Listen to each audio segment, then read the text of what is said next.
దత్త జయంతి మార్గశిర పౌర్ణమి త్రిమూర్తి స్వరూపుడైన దత్తాత్రేయుడి జయంతి. జీవులు ధర్మబద్ధంగా జీవించడానికి అవరోధం ఏర్పడినప్పుడు భగవంతుడు అవతార పురుషుడిగా ఉద్భవిస్తాడు, దుష్టులను శిక్షిస్తాడు. అలాగే నిత్య జీవితంలో ఎదురయ్యే కష్టనష్టాలను అధిగమించడానికి, స్థిరచిత్తంతో ముందుకు సాగడానికి తోడ్పడేందుకు ఆ కరుణాంతరంగుడు సద్గురువుగా అవతరిస్తాడు. ధార్మికతను ప్రబోధిస్తాడు, మోక్షేచ్ఛ కలిగిస్తాడు. అలా అవతరించిన మహాత్ముడే దత్తాత్రేయుడు.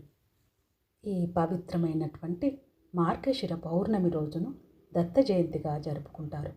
అత్యంత పరమ పవిత్రమైన రోజున దత్త జన్మకథ వింటే సకల శుభాలు కలుగుతాయని, జన్మజన్మల పాపాలు తొలగిపోతాయని చెబుతారు. అత్రి మహాముని మహాపతివ్రత అయిన అనసూయల సంతానమే ఈ దత్తాత్రేయ స్వామివారు. ఈయన త్రిమూర్తులు అంటే బ్రహ్మ, విష్ణు, పరమేశ్వరుల యొక్క అంశలతో జన్మించినటువంటి గొప్ప అవతారమూర్తి. అందులోనూ దత్తాత్రేయుడు శ్రీ మహావిష్ణువు యొక్క అంశతో, చంద్రుడు బ్రహ్మ అంశతో, దుర్వాసుడు శివుని అంశతో జన్మించారని పురాణాలు చెబుతున్నాయి. ఒకనాడు లోక కళ్యాణార్థం కోసమై నారదుల వారు ఆడినటువంటి చతురోక్తులలో అయినటువంటి లక్ష్మి, సరస్వతి, పార్వతీ మాతలు మహాపతివ్రత అయినటువంటి అనసూయపై ఈర్ష, అసూయ, ద్వేషాలను పెంచుకుంటారు. నారదుల వారు అనసూయ యొక్క పాతివ్రత్యాన్ని గురించి బ్రహ్మ, విష్ణు, పరమేశ్వరుడు యొక్క ధర్మపత్నం ముందు విశేషంగా ప్రశంసిస్తాడు. వారి మనసు నిండా కూడా దావానంలా వ్యాపించి ముగ్గురు అమ్మల గుండెలు బగ్గుమంటాయి. వారి వారి పత్నులను తక్షణమే ఆ అనసూయ యొక్క ఆశ్రమానికి వెళ్ళి ఆమె పాతివ్రత్యాన్ని భగ్నం చేయమంటూ ప్రార్థిస్తారు. ఇక త్రిమూర్తులు ఎంత వారించినా కూడా పెడచెవిన పెడతారు, ససేమిరా అంటారు. ఇక చేసేది లేక సన్యాసి వేషాలను ధరించి అత్రి అనసూయ ఆశ్రమం యొక్క ప్రాంతమందు భూమిపై పాదం మోపుతారు. త్రిమూర్తులు వారి పాదస్పర్శకు భూదేవి కూడా పులకరించిపోతుంది. ఆ విధంగా వారు ఆశ్రమానికి చేరుకుంటారు. ఆ ఆశ్రమ వాతావరణం అంతా కూడా చాలా ప్రశాంతంగా, ఆహ్లాదకరంగా ఉంటుంది. అంత చక్కని ప్రకృతి అందాలకు ఆలవాలమైనటువంటి ఆ రమణీయమైనటువంటి వాతావరణాన్ని చూసి ఈ భూలోకవాసులు ఎంతటి అదృష్టవంతులో. మనం ముగ్గురం కూడా చిన్నారి బాలుల వలె ఆ ఒక్క ముని బాలికలతో కలిసి ఆడుకుంటే ఎంత బాగుంటుందో అనుకుంటూ తన్మయత్వంతో ఆ త్రిమూర్తులు అనుకుంటారు. అలా మైమరుస్తున్నటువంటి ఆ ఆశ్రమ వాతావరణం నుండి ఒక్కసారిగా తెప్పరిల్లి, ఇంతకీ మనం వచ్చినటువంటి మాటను మర్చిపోయి మన భార్యలకు ఇచ్చినటువంటి మాటను విస్మరించాం అని భావించి ఆశ్రమం ముంగిట వైపుకు పయనమవుతారు. ఇక మహాతపోబల సంపన్నుడైనటువంటి కర్దమ ప్రజాపతికి, దేవహుతికి జన్మించినటువంటి అనసూయ దేవిని మునిశ్రేష్ఠునైనటువంటి అత్రి మహర్షికిచ్చి వివాహం చేస్తారు.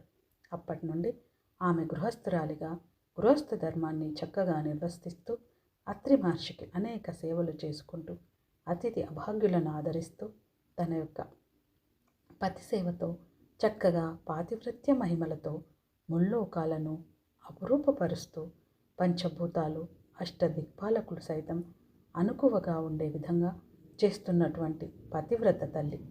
ఇక దివ్య తపో తేజోమూర్తి అయినటువంటి అత్రి మహర్షిని చూసినంతనే ఆ త్రిమూర్తులు ముగ్ధులవుతారు.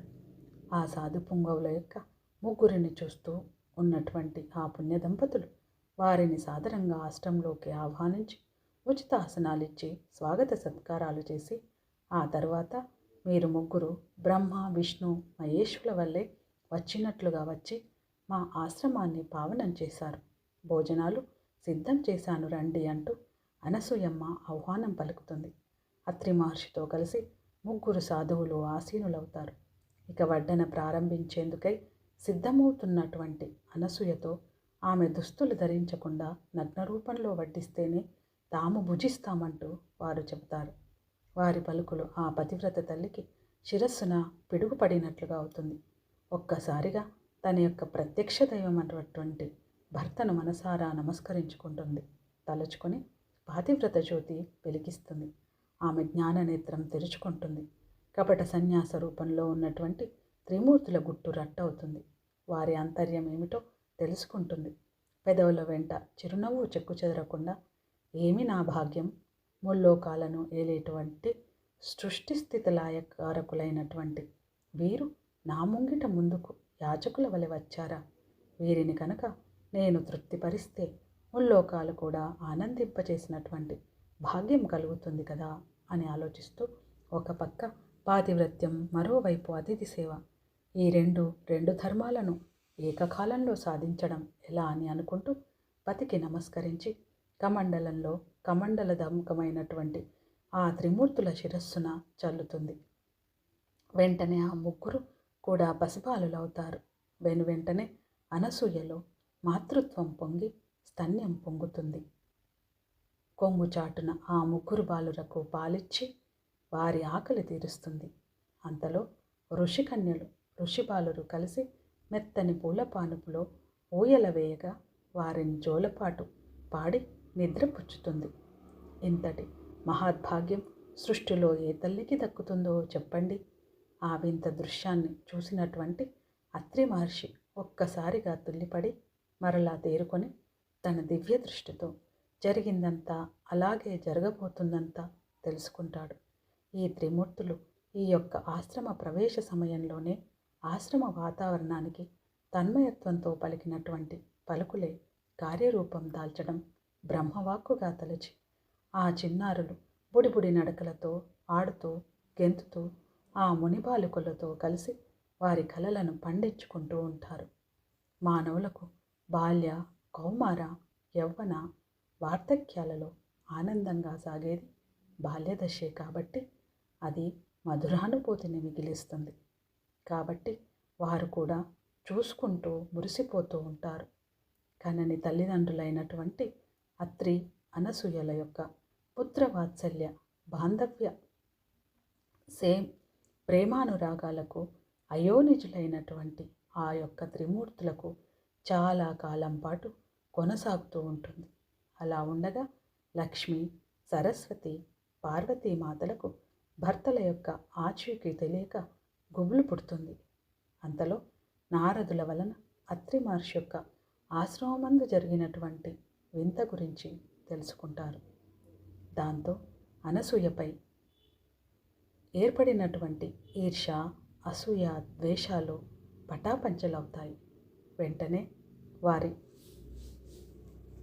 యొక్క స్వరూపాలతో అనసూయ, అత్రిముని ఒక ఆశ్రమానికి చేరుకుంటారు. వారిని మునికన్యలు స్వాగతిస్తారు. ఆ సమయమున అనసూయమ్మ ఆ చిన్నారులకు పాలిచ్చి ఊయలలో పడుకోబెట్టి జోలపాడుతూ ఉంటుంది.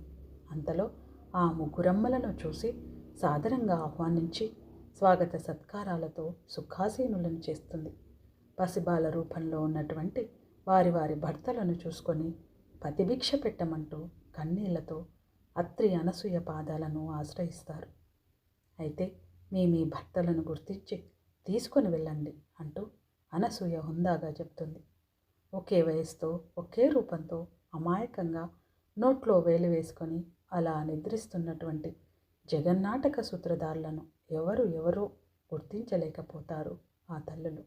తల్లి, నీ పతి దీక్షను భగ్నం చేయాలని ఈర్ష, అసూయ, ద్వేషాలతో మేము చేసినటువంటి తప్పిదాన్ని మన్నించి మా భర్తలకు దయతో వారి యొక్క స్వరూపాలను ప్రసాదించమంటూ ప్రాధేయపడతారు. అప్పుడు అనసూయ మాత తిరిగి పతిని తలుచుకొని కమండలోదకం తీసి వారిపై చల్లగా త్రిమూర్తులు సాక్షాత్కరించి, ఈ యొక్క ఆశ్రమవాస సమయమందు మీరు కన్న తల్లిదండ్రుల కంటే కూడా మిన్నగా